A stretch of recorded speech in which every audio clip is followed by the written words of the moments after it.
And disabled people are told, they're like, well, I like my life and I think a child could like their life. And a doctor will say, oh no, you're wrong. And that's pretty messed up. I'm Miranda Rake. And I'm Sarah Wheeler, and this is The Mother of It All, where we take on motherhood through the lens of culture and culture through the lens of motherhood. I first interviewed disabled author and speaker Jessica Slice in January of last year. In the interview which follows, you will hear us discuss her book, Unfit Parent, A Disabled Mother Challenges an Inaccessible World, her reporting with other disabled parents, the intersection of disability justice and reproductive justice, and how disability prepared her to parent without perfectionism and control. It remains one of my favorite episodes of the podcast. Since then, Jessica has published Dateable, Swiping Right, Hooking Up, and Settling Down, and This Is How We Play, a children's book, and also worked on the forthcoming This Is How We Talk, and We Belong, which was co-authored with the late Judy Heumann. To celebrate the release of Unfit Parent on April 15th, I've invited Jessica back to catch up with me on what has been a very eventful time. Jessica, it's truly a pleasure to have you here again. Oh, thank you so much for having me again. I'm really glad to be here. So you haven't just been productive in the publishing world since I saw you. You've also had a second child. So who's caring for your two kids right now? And can you tell us a little bit about this newer one? Yeah. So we have two kids now. Frank is the youngest, and my older child goes by Kay publicly. And my older child is 8 years old, and she is with my husband, her dad, right now. I think they're at the zoo. Ooh. Because I know we are recent Canadian citizens. We just had our citizenship. Congratulations. Thank you. Another accomplishment. It's an accomplishment. We did our citizenship oath this week, and we found out afterwards that we get to go to the zoo free for a year as new citizens. So I think we're just going to go to the zoo a lot. And my husband is still on parental leave from the birth of Frank. So David goes back to work April 21st. So he gets about 14 months off. Whoa. Yowzer. I know. That's know. Beautiful. And then, and then Frank is with, and Frank is with our nanny. So we went ahead and we have a nanny to kind of ramp up for David starting back at work. So she's with Frank, and then David's with our eldest. Doing that overlap. And, we talked about a lot of things last year. I was just listening to it again and laughing and crying and doing like my little like snap, like amen kind of thing in Trader Joe's. But we talked a lot about, how disability has informed your parenting and what you observed talking to other disabled parents about your ability to slow down, to give up, control and compliance in your child in a lot of ways, and also, from yourself, and to accept that there isn't really anything as, a perfect parent or one way to be a parent, and how freeing that was for you. I've thought a lot about that, by the way, in the years since, and tried to kind of weave that in to my own, I don't know, fucked up little psychological prison that I put my parenting in. So thank you for that. I'm wondering, how that has grown or shifted at all for you in having a second child. I'm excited to talk about this because I added an epilogue to the book after Frank's birth, but I didn't, there's obviously a lot more to say. I think there are two ways that disability has impacted parenting him, differently or new. One, his birth was really hard. It was, he was born via surrogate, and our surrogate is someone we're very close to and who we love. And, his birth was dangerous for both of them unexpectedly. And it was very hard. And they both are okay and were okay within a couple days. But it was, the days after were extremely difficult. And I felt like I leaned on my skills as a disabled person in those days. Like there was a lot of problem solving and a lot of asking for help. And I was making very specific requests from people. Like two of my best friends were in town where he was born, and one texted and said, what do you need? What can we do? And I was like, well, there's a dead possum in the yard right outside the window where the baby's supposed to sleep. And I cannot figure out how I could possibly ever deal with this. Yeah. And my friend Jenna wrote back and said, consider it done. Taking care of dead animals is my love language. And then an hour later, she said, okay, a man will be there to get it. You don't need to talk to him. You don't need to pay. It's over. And then another one. Friends like that. Yeah. Yeah. And then I was having trouble sleeping in the nights after he was born and just like couldn't fall asleep. I mean, and not only because he's a baby keeping us up, but I also wasn't falling asleep ever. And a friend of mine is a musician and really cares about sound. And I texted them and said, hey, every sort of white noise or music thing I try to listen to feels like it's giving me a panic attack. I don't know why. I don't know what to do, but I need to sleep. Can you help? And they talked to a producer friend and like told and created sounds for me to sleep to and sent it over. That's so beautiful. And it worked. And what a gift for like a new parent. Yeah. And I don't know. It felt like that my life as a disabled person and how often I have to ask for specific needs to be met have primed me to say, can you get rid of this possum and can you make a sound that helps me sleep? And also I had really confusing feelings in those first days, like a lot of guilt, a lot of anger. I felt resentful of Frank that he had hurt this person I love, which obviously is, I mean, like so many parenthood feelings aren't reasonable. And I don't know. I sort of like, I also had this capacity to observe myself having those feelings, and I knew they wouldn't last, and I knew it was okay to feel that way. And I think all the years of like reckoning with my own body and with just how much suffering there is in life in general had also primed me to not feel like every hard thing I was feeling was a promise that it would always be hard, or that something was fundamentally wrong with me, or that I wouldn't get out of this, or what did this mean as a parent, or would I ever like love him the way he deserved to be loved. I just sort of thought, okay, this is a hard time and it will not always be hard. Yeah. Yeah. I can see how that would be so helpful for like so many situations, both, postpartum and otherwise. I was just noticing the other day, Jessica, like, where was I? I don't know, a coffee shop or something. And there were very visible signs, that were like, we have, accessible, tools, we have accommodations, like, please ask. And I was like, that's cool. Like, you don't always see people like, not hiding those things, right? Or like putting them up kind of as compliance. Like these people were really trying to make sure people saw that. And I was like, oh, how annoying to have to ask all the time for your access needs to be met.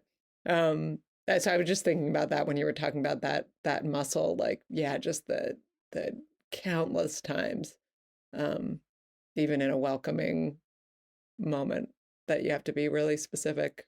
Yeah, that's really thoughtful and a great point. And then the other thing I have thought of with the parenting him, which we didn't do with our first, is that we've completely ignored milestones, like to the degree that we have no idea when anything's about to happen with him. Like we will not read a single thing about milestones. And it has been a total delight because every new thing he does is like a shocking miracle.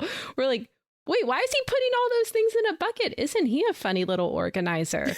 And and then at his pediatrician appointment this week, they're like, and is he putting things in buckets? We're like, oh, that's the thing he's supposed to do. But it's so much funnier when you don't know what they're supposed to do. And then, well, and you're not going, oh, thank God he's putting things in buckets. Exactly. We're not gonna. Because with our first, know. we were watching everything to see would she do it when she was supposed to do it. But we don't know when he's going to do anything.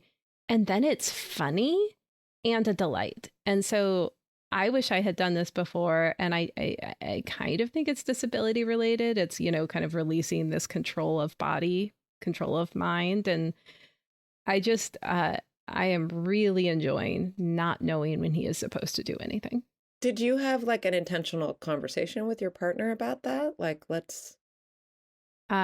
We looked at Wonder Weeks right after he was born, and it said all the things like, you know, whatever the two categories are, like basically what are the bad behaviors and then what are the like leaps that are about to happen.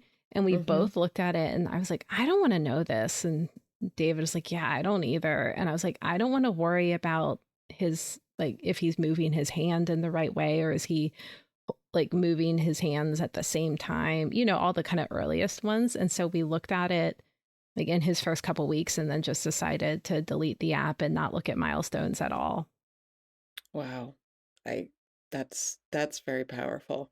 You know, they expanded the milestone ranges, you know, the American Academy of Pediatrics a few years ago, which was like, I think for people who are disability and neurodivergence advocates, you know, really nice to be like, look, you know, there's really a much broader range to development than we thought, but you know, it's still typical development. And you know, you'll know if your kid needs help. Know. I think you'll know. I know David and I were joking that there should be a Saturday Night Live sketch like based on us not knowing milestones, where Frankie is off to his first day of work as like a 22-year-old and he's still cruising, like he still holds on to furniture to get around the room. Yeah, and you're like, what? Wait, right, but you know, right, yeah, right, but that, you know, but I think what you're saying is like that even if that happened, I mean, maybe not the, but you know, if your child, you know, grew up to be an adult who did cruise, or didn't end up walking, right? Like that would be okay. Well, yeah, I mean, that is the thing. I use a wheelchair, so actually that would be fine. It would be okay. Exactly. But it's not like because we're not training him on how to walk, he's not going to do whatever he's going to do. He's going to do he's going to do whatever. And right.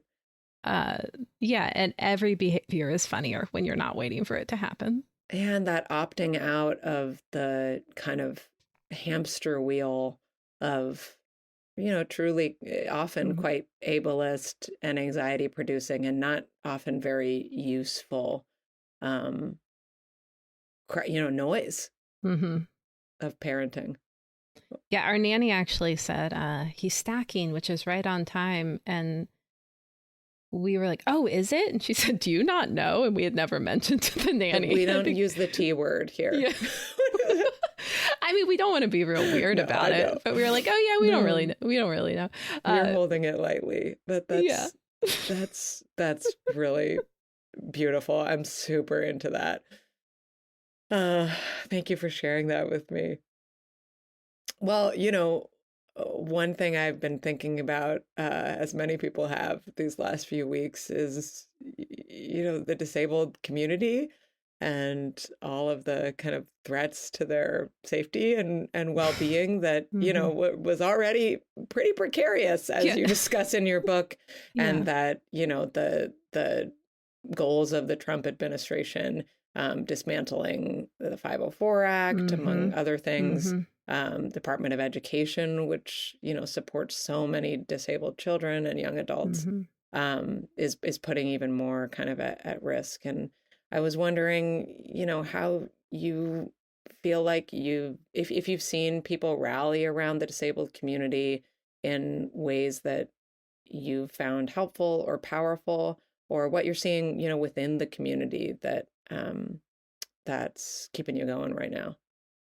Yeah, I mean, it is a dark time, but it is a dark time for a lot of groups. I will say, like, what you said is part of that it's been hard for a while. It's not like disabled people have been living like these cush lives and now it's about to get hard. For people who live on Social Security insurance or SSI, the max monthly income up until now has been $997 a month.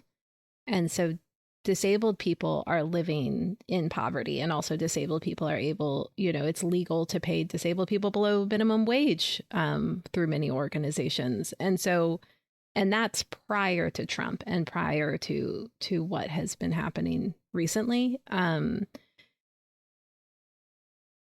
I think so many of us are scrambling, like, what to do politically with the laws. I think that, it seems to be the courts have been most effective, but kind of on a micro way with disabled people. I think two things. Like, one, practicing inclusion in daily life. I think the way to do that is think about access needs. And, like you did before we talked today, ask about access need, make specific offers. If there's a situation that doesn't have sign language interpretation, or if there's no ramp, or if there's a need you see not being met, not relying on the disabled person to be the only one advocating for it. We spend a lot of time advocating for our own inclusion, and so it's nice to have other people do it sometimes. And then also a lot of disabled people and chronically ill people are really still suffering with respiratory illness and COVID and long COVID. Like the ranks of disabled people have just like increased dramatically with people suffering from long COVID. And I think offering, asking someone their comfort with viral exposure before in-person time together. Like, do you want me to mask? Or my kid's sick, just so you know, or I just found out I was exposed to the flu. Is that an exposure you're comfortable taking on? I know I feel very cared for when people, before seeing me, consider the impact that viral illness would have on me and my family. And that, and it's important and real, and just a way to include disabled people. And if you're hosting and consider having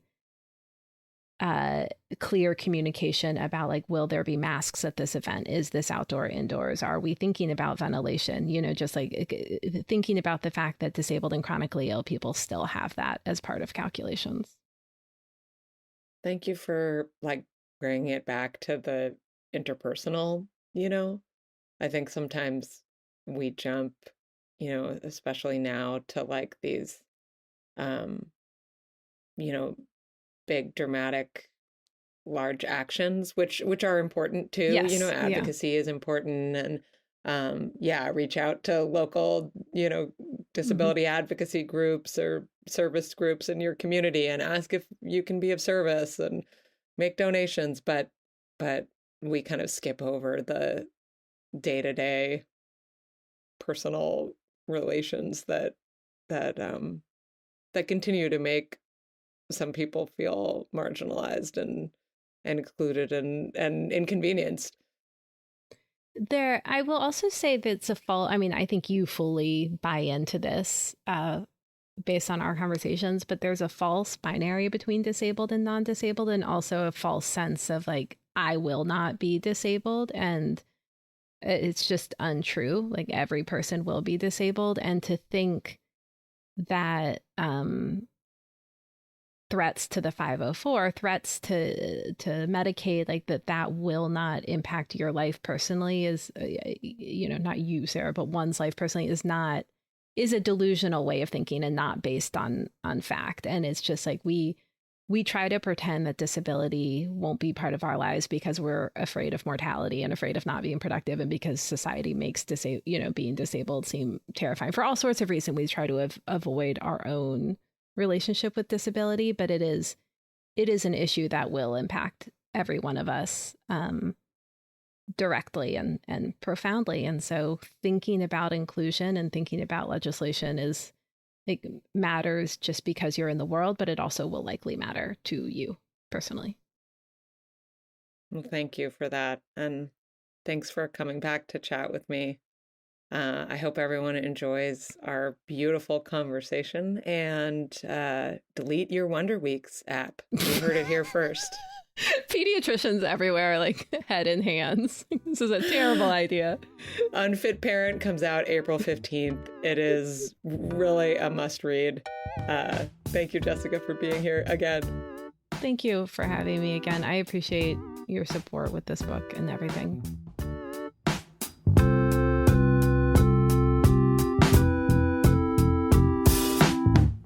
Welcome to Mother Culture. I am flying solo today, but I'm not completely alone. I have very good company for a guest.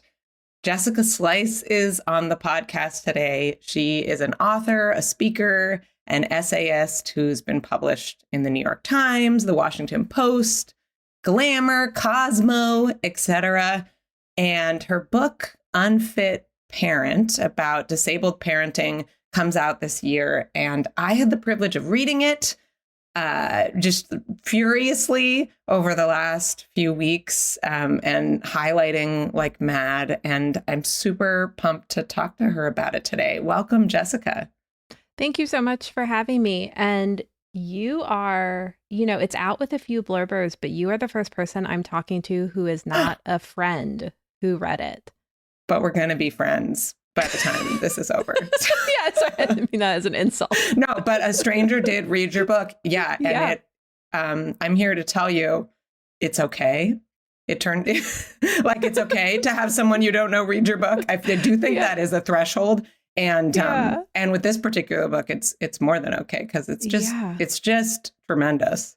Oh, thank you. Yeah, it's really scary, this stage. Yeah. I sent it to a few friends and said, I'm not going to make any big edits now, so I'm not looking for feedback. I'm just looking for you to ease the transition from me alone writing this book to people thinking about it and talking about it and possibly criticizing it. I just need some like ease in that transition. Yeah, that makes a lot of sense to me.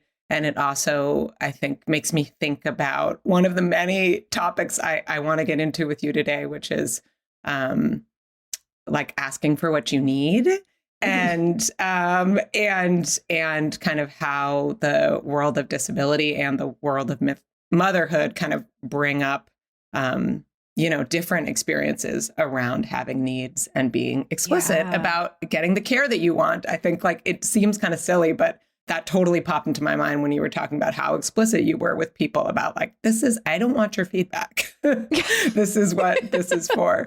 So we'll get your wisdom on that very soon, imminently.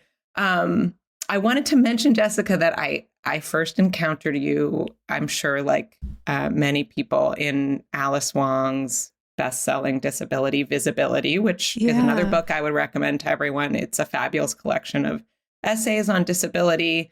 Alice Wong is, in the disability world, really well known and also, I think, known by a lot of people as a writer and an activist around disability. She's one of the many people that are based in the San Francisco Bay Area where I live. So I get to be kind of steeped in that. Mm-hmm. And I assigned the essay actually for a class I teach on it. For like a decade, I've taught this course on neurodiversity and disability for teachers. And your essay about imposter syndrome and parenting with a disability was one of the ones I had them read. And again, I think like all your writing, it's partly because it does, for anyone who, hasn't spent a lot of time in disabled spaces, it's a great window into one version of that world, but it's also just it's so relatable. And it also just is an essay that I was assigning to teachers about like what it's like to be a parent and how you can have empathy for parents. So, thank you for that.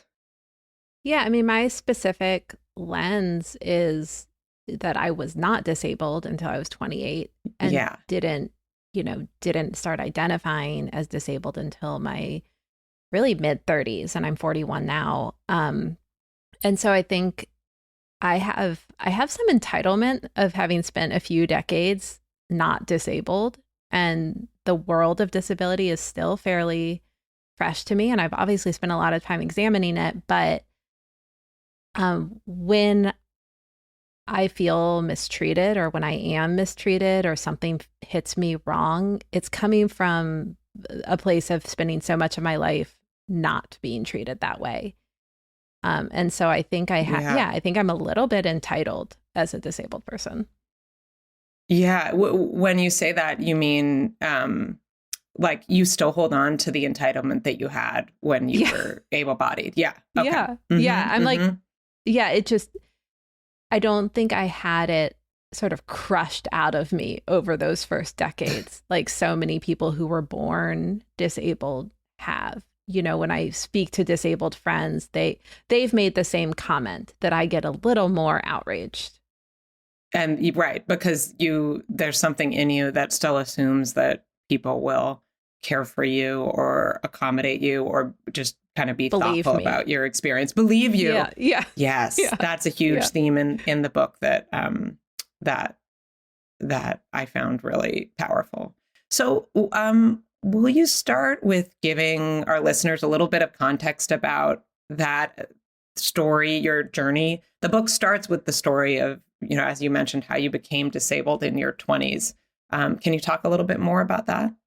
Yeah. So the truth is, I had a disability my whole life and didn't know it. But it did not impact, what I could do on a daily basis. So when I was 28, I was on a hike on Santorini in Greece.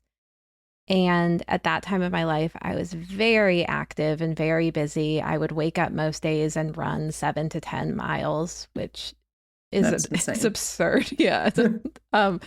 And so going on a 5-mile hike did not seem to be a big deal. But the sun in Greece is a little different. And I just started to feel pretty sick about halfway through. And my then partner and I realized we hadn't packed enough water and didn't have enough snacks. And so I had this like slight sense of foreboding. And then it was about halfway through that a pack of wild dogs stepped in front of us on the path, and they were growling, and it was terrifying. It was, maybe the first moment in my life where I felt truly like I was in a life-threatening situation. And we had to scramble up this hillside. It's kind of brush-covered hillside to get away from the dogs, and then take a wide berth around from the path in order to get to the destination where we could get a taxi and get food. And so the hike ended up being much longer than expected. And all that to say, by the time we made it to the little village or city at the end, I had heat exhaustion. And I was shaking and nauseated and vomited. But I had it a couple times in my life growing up in the South. And as a runner, I knew the symptoms. And so I rested and expected the next day I would be back to myself. But I woke up the next day and it felt like I was behind a bubble. It felt really strange. And I stood up and got out of bed and fell to the floor and couldn't even walk down the hallway. And I didn't end up ever getting better from that day. And what I found out 2 years in, after many doctor's appointments and a lot of time being disbelieved, was that I had developed POTS from heat exhaustion on the hike. And POTS, which a lot of people know now because of long COVID, but POTS is an autonomic nervous system dysfunction. So I developed intolerance for being upright, for extreme temperatures, some difficulty with digestion, and just general dysfunction of my autonomic nervous system. But I think for so long, I really thought something specific or magical had happened on that hill with the dogs. Like it felt like so some Greek Yes! mythology, yeah. Yeah, it's like surely the dogs are, it is this epic. moment is at the root of this. But as it turns out, I have a genetic disorder, Ehlers-Danlos syndrome, which causes POTS. And so the stressful situation, or the, bodily stressful situation that triggered it in my case was heat exhaustion, but it likely would have been triggered at some point. Yeah. Anyway. Yeah. Yeah.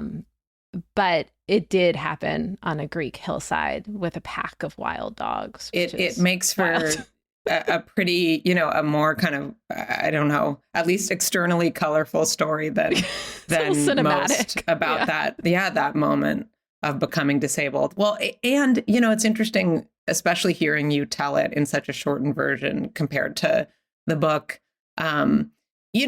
In hindsight, it's like, yeah, this happened to me and I thought it would go away. And then 2 years later, I figured out what it was. And I mean, you mentioned a little bit about what happened in between, but I think the in between is so rich and has a lot of implications for some of the challenges that a lot of people face in our society, which is that you spent 2 years trying to convince people that something was actually going on with you. And like this, having this simultaneous experience of something, happening to you that you don't understand and dealing with your body, right? And trying to adjust to it and trying to take care of it. But also on this psychological and emotional level, just trying to get other humans, medical professionals, friends and family to take you seriously. That's a lot. It is. And I think what people who haven't experienced maybe don't always realize is that at least I started to believe the people who told me I wasn't sick. Yeah. Yeah. That's the worst thing, right? That's like I mean, in the brain, at least, psychologically, it's like the worst possible outcome to start doubting yourself. And the way I ended up getting diagnosed, I don't think I wrote this whole story in the book. I think you did. The about therapist. The psychiatrist. Yeah. I hear this a lot, actually, with, I'm an educational psychologist. Right. I diagnose people, not with things like POTS, but with, with other kinds of diagnoses. And it's so often that one person offhand, especially with these rare things, is like, I read an article about this. And then that's the answer. And you're like, why didn't all of these people who spent all this time with me bring this up or know about this? Yeah. And I kept seeing doctors. I saw cardiologists and they kept saying, are you sure you're not just hyper fixated on your body? Are you sure you're not just obsessed with your own symptoms? And in the meantime, I had dropped so much weight in a way that was really terrifying. I just felt like my body, I felt like I was vanishing. My skin had turned yellow. I was growing little tiny hairs all over my body. My mouth inside was covered with blood blisters. I mean, it was a really viscerally terrifying time. And I then believed that I had somehow made this all up. And so I saw a psychiatrist and said, okay, I've done this to myself. Can you fix me? I am so messed up that I have done this. And he listened, and so much grace in that moment that he really heard my story. And he said, I think you have a neurological heart condition that another patient had years ago. And he referred me to a tilt table test,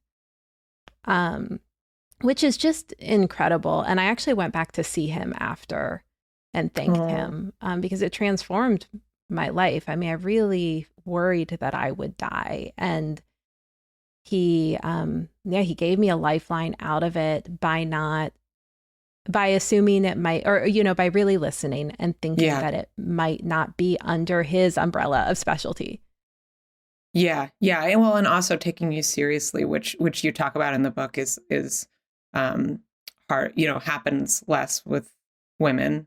That professionals take women seriously and really with disabled people.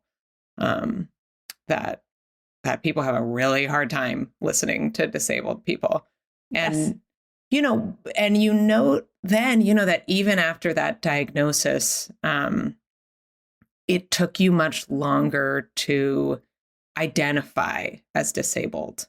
Yeah, it did. And I love that term.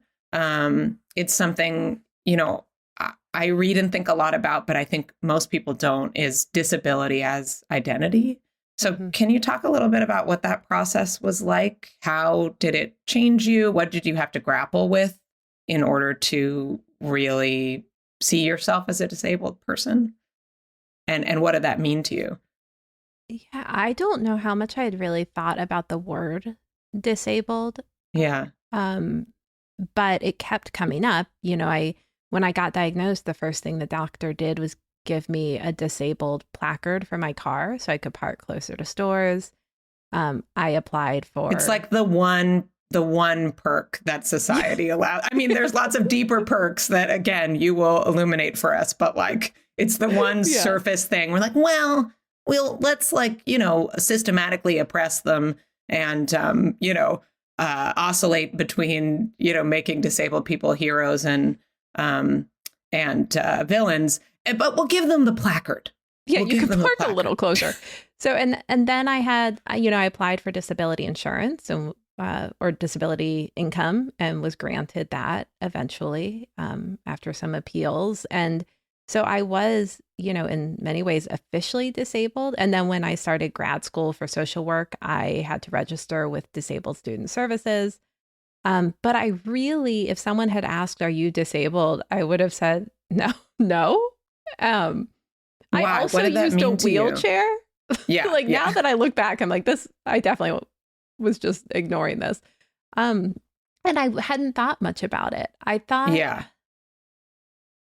it was I don't know. I don't know why I didn't think I was. I think I just didn't engage. And then I thought I was sick. I thought I had been well, and then I was sick. Well, that's a really interesting distinction, I think, because when we talk about being sick, we do it does like automatically kind of pull with it the concept of being well, right? I've been dealing for like 6 months almost with this like recurring dizziness, and it happened very suddenly. There were no dogs, unfortunately. It's not a great story. I just was Greece.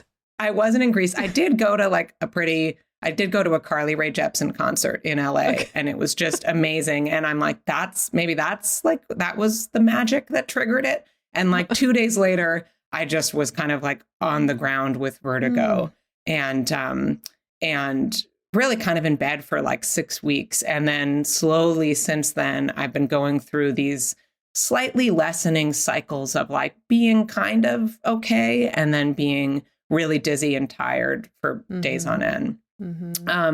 And I really related to all of your portraits of kind of that dual effort of like trying to understand yourself and take care of yourself and trying to advocate for yourself in the medical world. And then, how trying to express to the people around you what's going on with you and what kind of care you need. And I do think that kind of sick-well dichotomy has been a real sticky point for me because like, it's like if you are getting, chemo, I mean, really, cancer is not a sick well either, right? It's way more of a lifelong back and forth thing than we want to accept. But, it's like people have a schema for that. And it's like, okay, you're doing this treatment. When it's done, it'll be over. And during that time, we'll make you meals and people will come help you.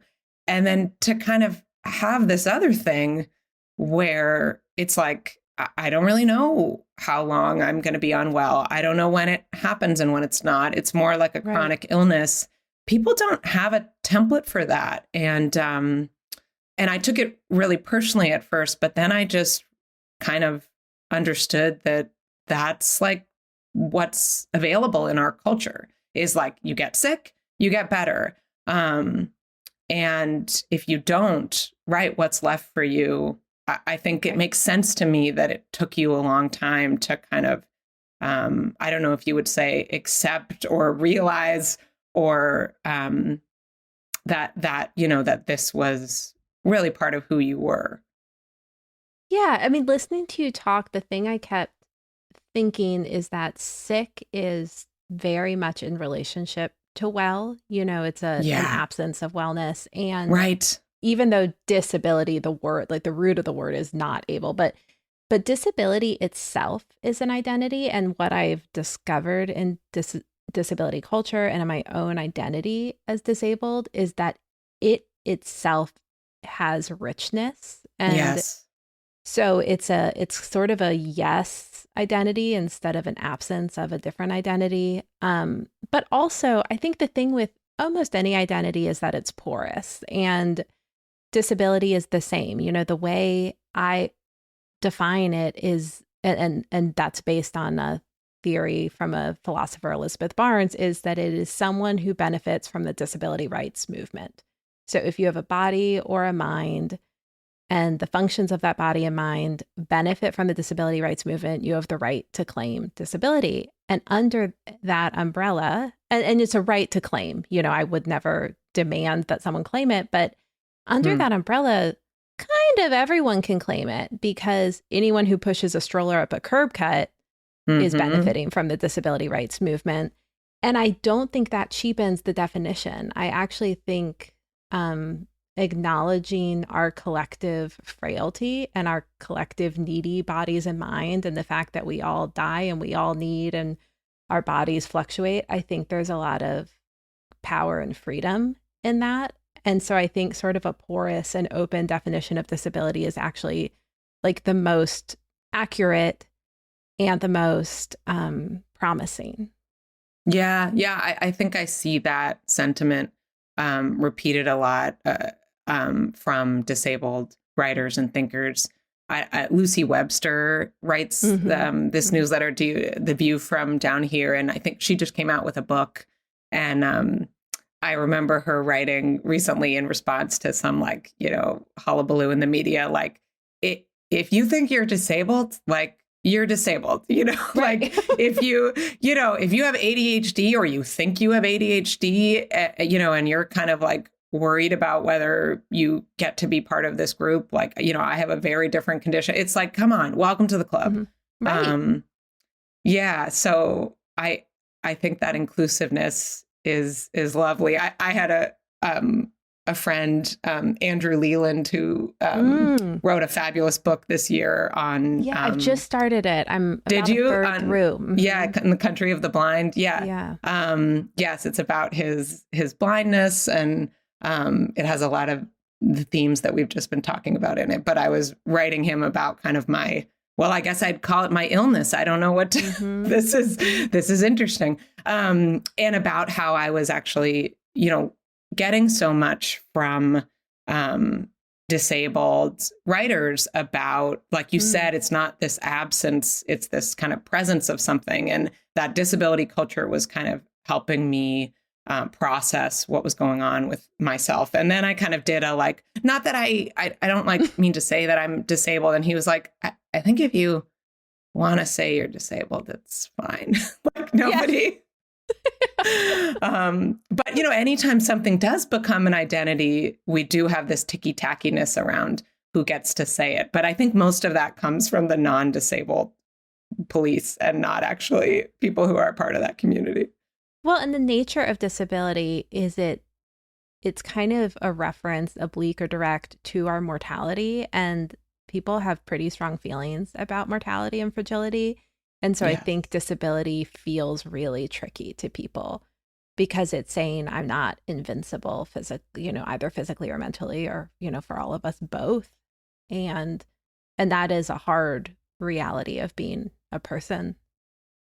So you talk about invincibility, and that leads me to one of the big themes of your book that really relate to parenting, which is around perfectionism and what happens to parents when we have, what I think you would view as internalized ableism. Right. That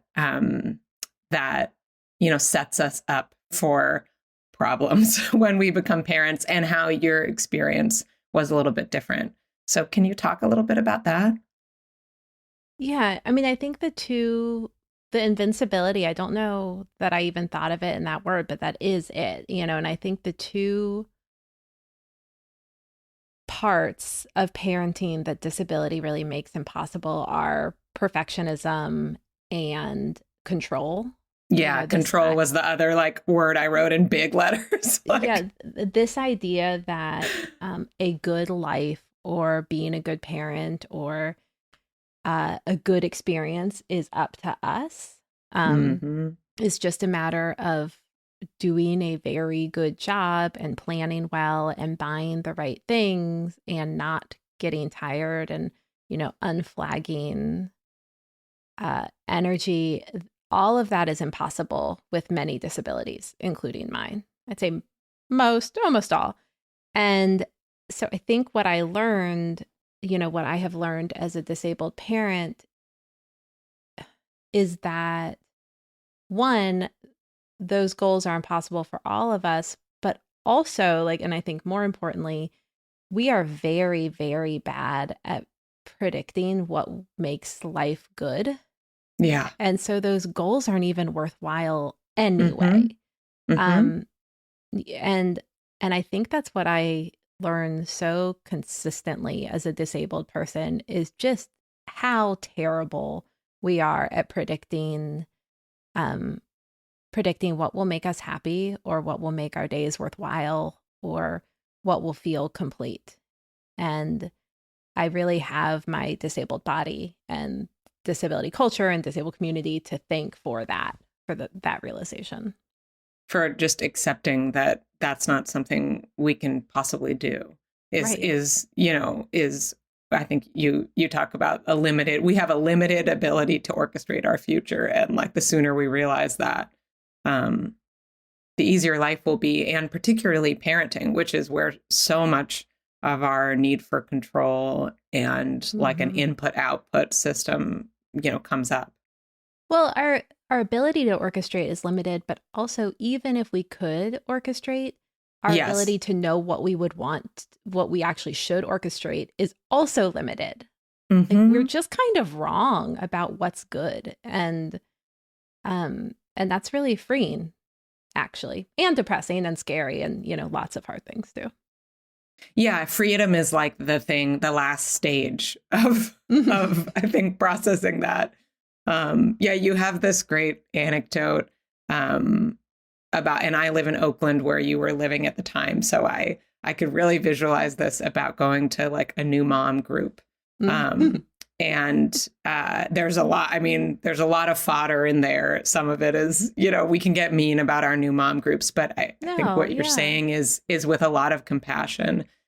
And I'll just read this quote if you'll tolerate it. I know I'm the first stranger who read your book. So this is the kind of thing you're going to have to deal with, Jessica. People just coming up to you and spewing quotes from with some you. Flop sweat on my end. That sounds exactly. Yeah, a reasonable amount. You want a little bit of flop sweat so people know you care. You said about the mom group, it's not the amount of money they were spending that struck me. You're talking about the fancy stroller compared to your little, easy to fold, cheap one. Yeah. But a general sense that they felt that these choices, which seem small to me, were critical. If I imagine the person I was before becoming disabled and think about her parenting, I can see that I would have been much more like the other women in my group. In my 20s, I thought I could achieve perfection, and that goodness was a matter of the right choices and hard work. Yeah, I just really thought that. Loved that quote. And then I think you show with grace how you become a parent, and, all of this work that you've done. A long process that you describe, right? Of really identifying as disabled allows you to let go of right. Not just the perfectionism you mentioned, but I don't know, what would you call this? Is it entitlement? This idea that we know what will make us and our kids happy? What is that? what is that? I mean, Like I think we know, omnipotence? I would say we know deep inside that we don't know, but we are in a position to, before my disability, I was in a position to at least delude myself Yeah. that it was up to me, Mm-hmm. or that I had any sense of where happiness, like where I could reach happiness. Um, yeah, I don't know what I would call that though. It is a delusion, but I don't know what I would have called it at the time. I thought I knew, and people talk about it like it's obvious. Like they say yeah, I want to be specific because people say all that matters is that my baby is healthy. All that Oh. matters is your health. And I would say, well, I don't think so. No, like that's not my experience, actually. I just want a healthy baby, I right? just want That's to, the I thing. don't care the sex as long as it's healthy. I'm like, well, I mean, probably don't care about the sex either, but like the health, like that's not a promise of anything, but also an unhealthy baby isn't a promise of anything negative. Um, there's something I talk about in the book called the disability paradox, which is a philosophical exercise that people go back to regularly. Well, it's a study that was done and continues to be done, and then philosophers keep going back to it, which is if you interview not disabled people and ask what they would expect the quality of life of disabled people to be, they say pretty low Yeah. happiness, pretty low self-reported quality of life. And if you ask a disabled person, they say it's actually quite good. Like disabled people on average have equal to or higher quality of life than non-disabled people, which really goes against everything we assume to be true about being a person. Um, and, there's been a lot of discussions and theories about why that is, and no one really knows, but what you can glean from it is that we don't know what makes a good life. Mm-hmm. Yeah. Yeah, it's kind of like this collective delusion. It's like there's this script that you get, and certainly for parents about like, what a happy child is, right? Mm-hmm. What a good parent is. And if you have the, I don't want to say capacity, whatever, if you have the resources to kind of pretend to follow that, you can convince yourself that everything's going to be okay. Mm-hmm. And I think I see, disability is like takes that off the table. Yeah. So you have to build something else, and what you build is something way better. You do. And the reason is, I think, because there's some truth to it, that we're not constantly running from our fragility. Yeah. Which like corrodes. There was this, I don't know what you thought about the chapter about the first week. I think it's a little bit of a tricky chapter because of the way those interviews went. And then the chapter I ended up writing, would it be useful for me to talk about what I found during those interviews? Yeah. So you did, I'll just give for context, you wrote, I thought it was beautiful. You wrote a beautiful chapter about your first week with your child who was adopted, who then was, a foster child, but an infant. Right. And your first week at home with an infant. And then you went on kind of, you had some questions that arose from that. Like, why is this, this was hard. It's like the hardest thing I ever did, but it also I was happy. But the more I talked to other parents about that first week of coming home with a baby, it feels like a trauma. And so what is this disparity? And so you go on to kind of interview a range of parents. I thought it was really interesting. I'd love for you to tell us more about it. Yeah. So we did not know we were going to be parents until 12 hours before we met our daughter. We got a call that there was a baby who needed a place to stay for a couple weeks, and we really didn't have newborn supplies. We were prepared to foster all the way up until age 12. And so you can't prepare your house for every age from 0 to 12. So we sort of were prepared for nothing. No, every like 4 months, I have to totally change my house because my children have gotten older. It's right. Yeah. A room for every single age just does not exist. Yeah. So we had a crib and really that was it.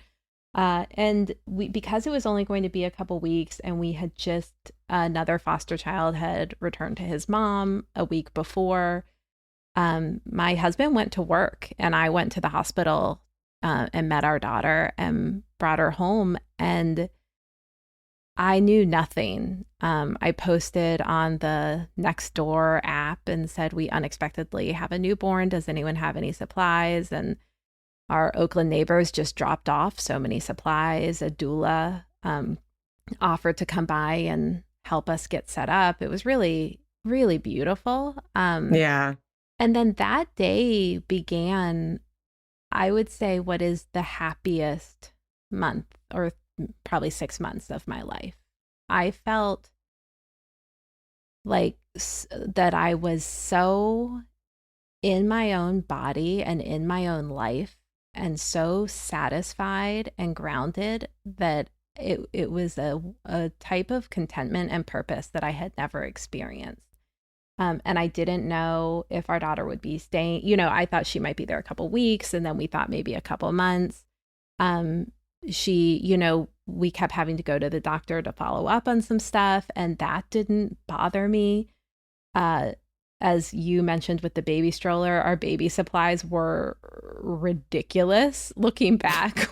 Like the stroller we should not have been using. It was a stroller for 6 months. Like a doll stroller, was it? It was like a doll stroller. She was like slouched over to the side. I mean, they're fine. It was not like a shiny, happy looking time, but I felt so right. And so when I was writing that chapter of the book, I contacted our doula, and she ended up helping us nights for a while, or some nights for a while. And I asked her, what did you observe during that time? And she said, I've never seen anything like it.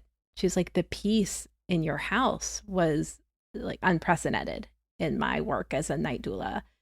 And then I also have observed that so many of my friends experience like a dark night of the soul during those first weeks and first months. Well said.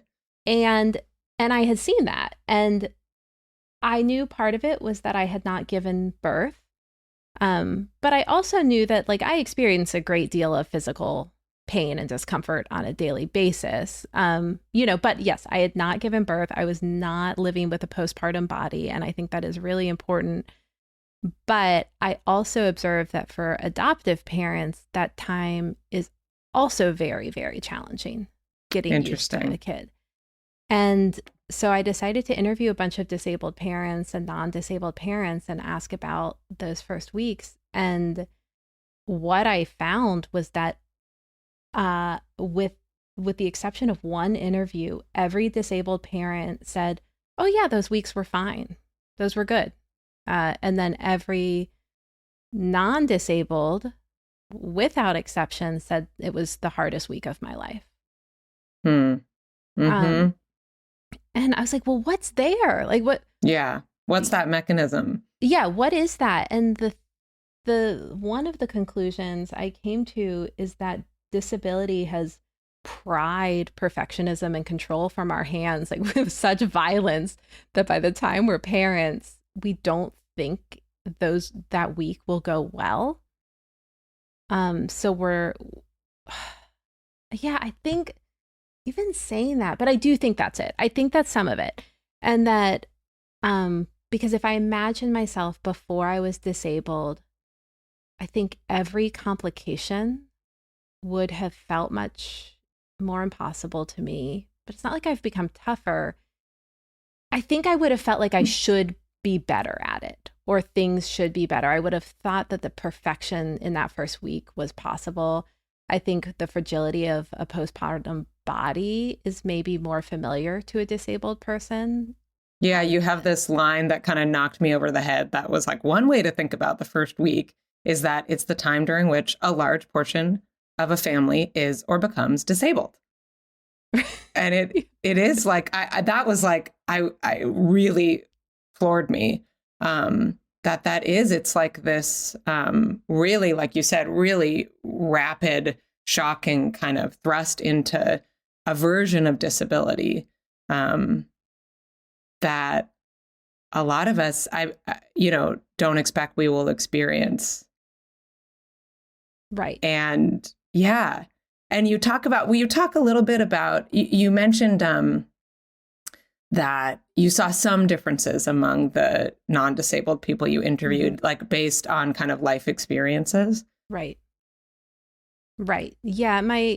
One of my closest friends, we talked a lot for this chapter, and she's in the book. And she had encountered some trauma in her early life. She's Black. She had and has really wrestled with her experience of racism and written about it a lot. And I don't know, she didn't experience quite as much inner darkness during the first week.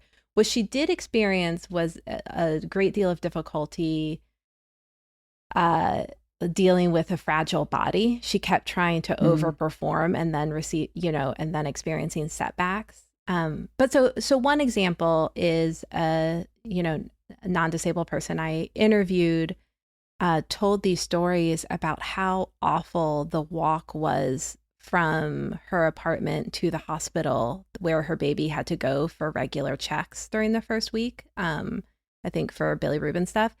And she's like, that walk, I kept thinking I was going to die. I thought this would never get better. And all I kept thinking during that interview was like, why didn't someone get you a fucking wheelchair? Yeah. Like, you don't have to walk. And I guess, to be clear in that chapter, I don't think it's non-disabled birthing people or parents' fault. It's like society has tricked us all into thinking life should look one way, and when it doesn't, you feel bad. You feel like you are bad. You feel like something's wrong with you. Yeah, I think that tracks. I mean, you make it really clear in the book that it's not your disability that, brings you shame. It's internalized ableism. Right. Right. And so, ableism is this idea that, it's better to not be disabled. Right. That's it. Right. Like you said, that's a better quality of life, which it turns out to be false. And that, and that also kind of a bit of like life is a video game where you're just trying not to get disabled, even though everybody eventually will be or dead. Yeah. And so this idea that, coming home with a baby is kind of experiencing a disability. I mean, particularly for example, that woman who's really feeling, her body not being able to do what it could do and feeling pain.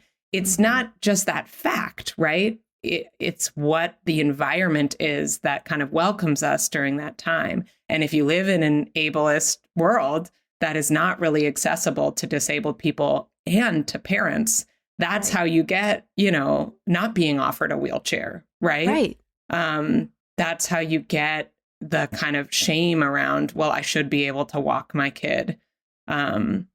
And so it's just kind of another example, I think, of something you bring up in the book a lot, which is that like we all have access needs is something that, disabled writers talk a lot about. Accessibility is something we talk about for disabled people, but actually we all need accessibility, right? We all need to be able to get to the second floor of a building.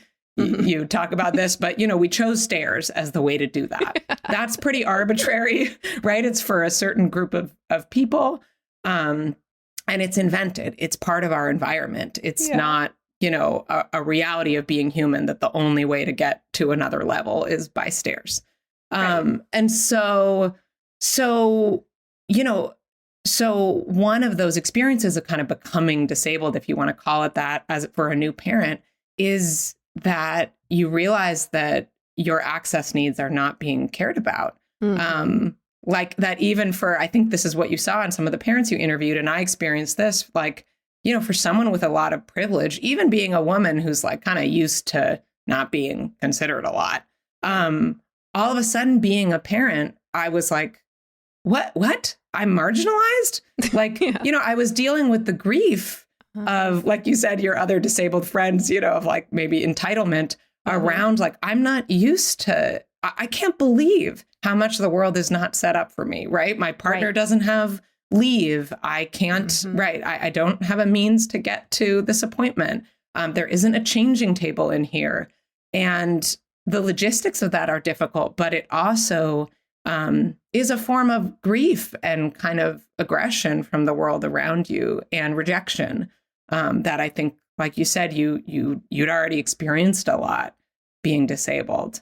So I do think that's part of the shock, as you point out. And there's another really beautiful moment that I think illustrates that difference between you, that the doula said, where she comes in and you're because like standing at the like counter doing bottles was not sustainable for your body. You're on the ground preparing bottles for your baby so you can be more comfortable. And she talks about noticing that and saying, you never pretended that you didn't have needs. And that's part of what set you apart too, that you were comfortable with acknowledging that you had needs and with care. And you talk about fear of disability as fear of care. I thought that was really interesting. And I think that's part of too the shock and the difficulty of not just those early parenting days, but like, I have a 5 and an 8-year-old now that, accepting your own needs and asking for care is not something in an ableist society that we're used to, but it's something that parents need. So can you talk a little bit about how learning to pay closer attention to your body and your needs has impacted your parenting? Yeah. I mean, I think one way that I'm a very good parent, and I think a lot of it is wrapped up in my practice of paying attention to my needs, is that I'm a present parent. When I'm with Khalil, I'm really with her. I think there's a slowness that disability has like shoehorned into my type A manic personality that has made me a present and patient parent. I don't know if that's exactly what you were asking with the question, but I do think it is a real impact that because I'm always sort of paying attention to my body and to my needs, that I'm also just paying attention in general to the moment I'm in. Yeah, that makes sense to me. And I think our family has a real joy around needs and kind of a silliness around it and an acceptance of different needs. I'm actually the only one in my house who's not neurodivergent. And so we all talk about our needs in a kind of in a joyful way. And I think that only comes from my acceptance of the care I need or the limits. Yeah, my own limits. Yeah, this is really interesting to think about. Yeah, that's so beautiful. I'm thinking about the anecdote that you end the book on, which is your daughter's birthday party and kind of prepping your daughter for it and that she might get overwhelmed.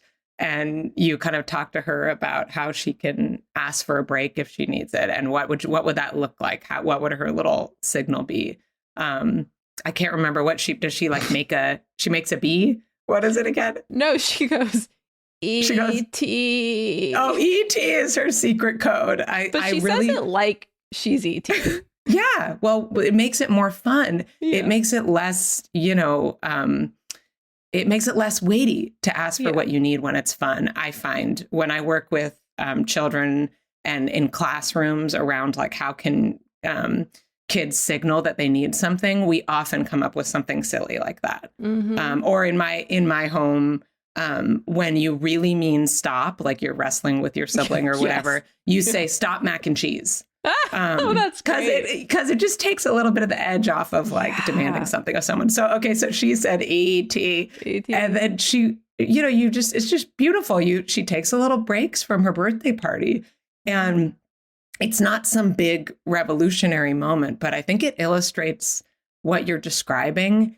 And it's when I talk to parents who are going through their child got a diagnosis like autism, I try my best to like paint them a picture of that like, I know this is a journey. Acceptance is difficult. Your fear is probably coming in a lot. But the promise of this is that if you tend to it, you will have a child who knows who they are and how to advocate for what they need. And that is something that, I'm like 40. I'm still working on that. But I see children, particularly neurodivergent and disabled ones, all the time who are just masters of that. Yeah. But you have a child who identifies needs, but also a household who comes to terms with the fact that there's not one way to be a person. And I think that's a really, that can be a very joyful way to have a household, is to accept everyone's quirks. And and what I really, it's interesting about the birthday party. I didn't think that Khalil getting overwhelmed was even a negative thing. In fact, for me, they were some of my favorite times during the party because my wheelchair has been a place that has been safe for her whole life. And so when she would say ET, I would go to her. I kind of always had one ear listening. And if I heard ET, I would go to her and she would climb onto my wheelchair and we would ride together away from the party. And she'd lean her head on my chest, which is a place that feels really safe for her and feels so good to me. It's like when I feel the most connected to her. And we would just sort of rest there for a bit. And when she told me when she was ready to go back, she'd let me know by lifting one finger up like ET does. And with a little like wag. Yeah. So we wouldn't talk, because part of taking a break is quiet. And we would just sit there and then she would lift a finger up and we'd go back and I'd keep chatting with the parents and she'd go back to her friends. And what a gift to have a wheelchair that she feels safe on and to have a kid who wants to take a second with me in the middle of a party and where we can be together. Like there's nothing sad about that story. Yeah. No, it's very cool. It's like a cool story. It's like, goals basically is what I think, well, you're talking about that slowness again too. Which I think it's all connected, the ability to kind of, well, you were forced to, but, figuring out that you can't follow this script about how to be good, about how to be right, which so relates to how you parent. And it does force you to slow down when you're just like, okay, well, what now? Like, right. Okay, how do if I can't do all the things that people are telling me would be perfect, what do I create? And it's instinctual, which is something we're really losing, I think, as parents in this kind of age of like just an oppressive amount of information and advice is like, well, what do your instincts say? We have them, but there's so much noise and your ability to kind of say like, well, that noise isn't for me. So, so I'm just going to be here with my kid. It's really lovely. Oh, I mean, I don't know if you'll cut this, but an episode I would love to hear you all talk about is the gentle parenting or respectful parenting noise. Because I find so many of the scripts along with that sort of assume that perfection in language is possible and that some sort of like emotional equilibrium is possible there. And in my own parenting, I have found whenever I use those scripts, Khalil finds it like incredibly insulting. Like, if Yes. I'm like, oh, I know it's hard to not keep watching Bluey, I think she's like, well, then fuck you, turn it back on. Like, and I kind of get that. If my husband was like, oh, I know it's hard for you when I don't do the dishes, I would be so mad. Yeah. So here's what I think relates to one. I mean, yes, Jessica, your request will be granted. I have like 9 gentle parenting episodes in the works. It's like the thing, other than this, the thing that I could ramble on about the most, and that I want to hear more about from other people. But Yeah. I hadn't quite thought until this moment about it kind of as ableist language, like that, people. So disabled writers talk, there's a lot of people that talk about language as ableist, not just the language we use, like, I don't know, Handy capable. Handy capable, or, or even just language about, we have a lot of language that's just kind of, that validates kind of speed and things like that in our culture, right?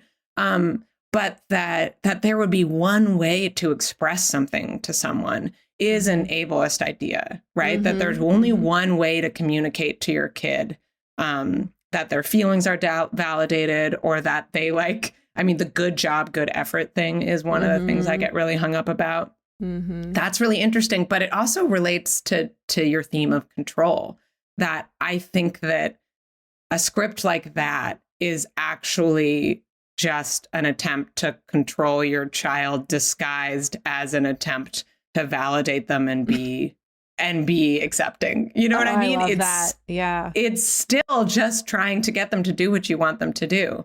Yeah.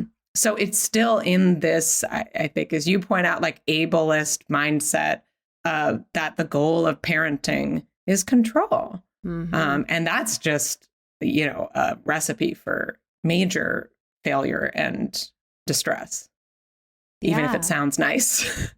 Yeah. I mean, the thing that goes over the best in my house is if I say, sorry, dude, and keep it short and keep it moving. And doesn't mean we'll eliminate any meltdowns or tantrums, but it doesn't get under her skin in the same way.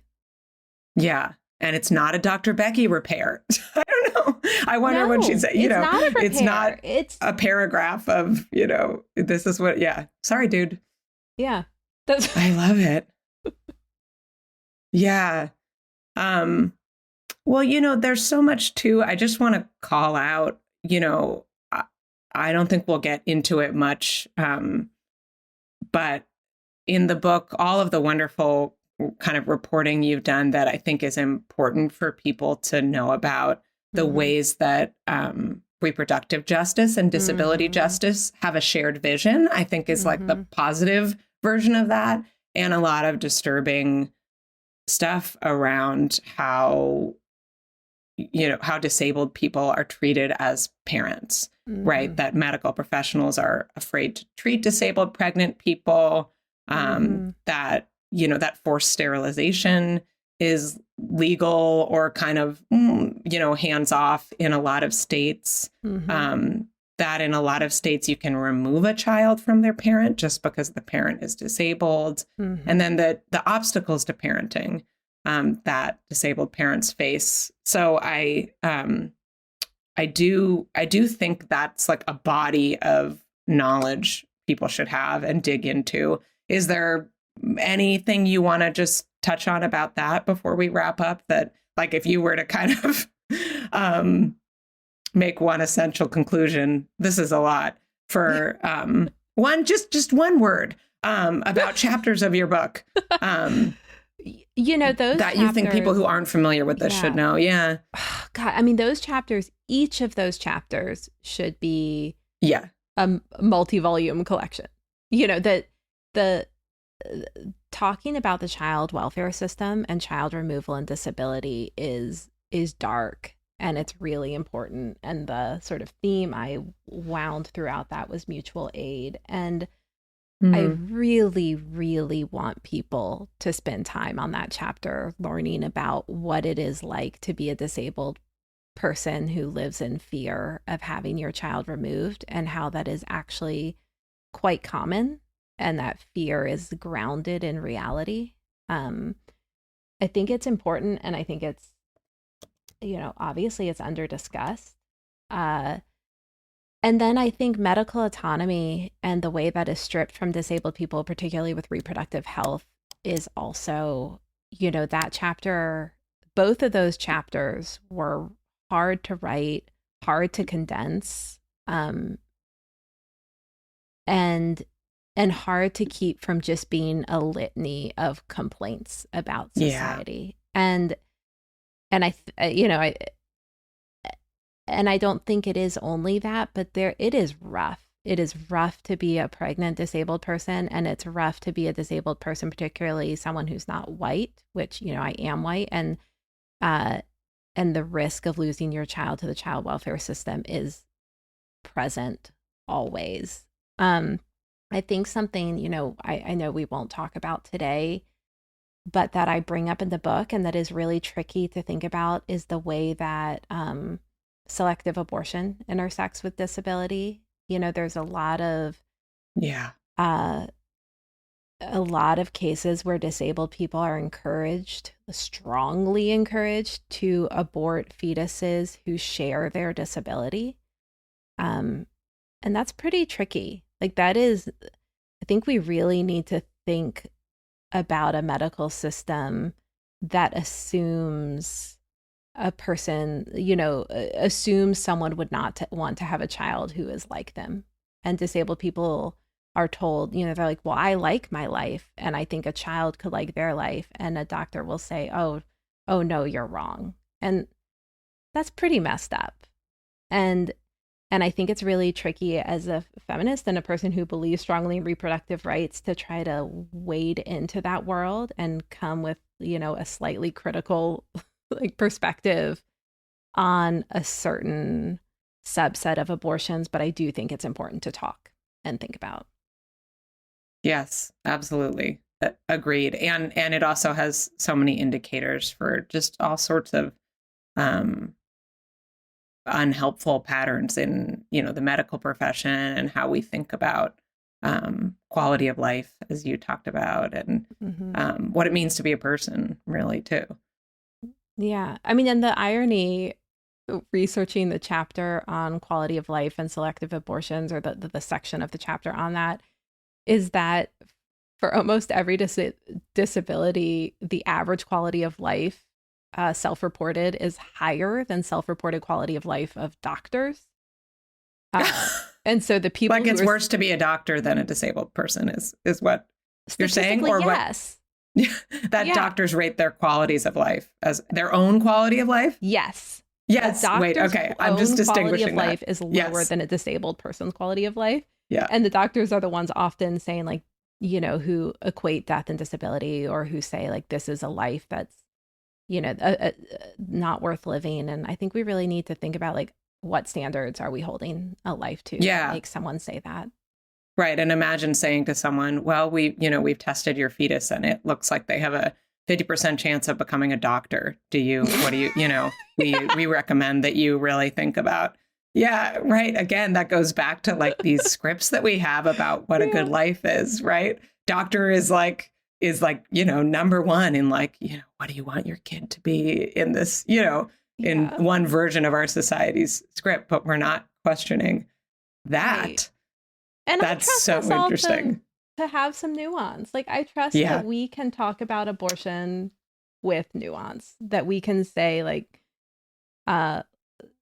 let's have a slightly critical view of this one thing without throwing the baby out with the bathwater. Yeah. I think we can do it.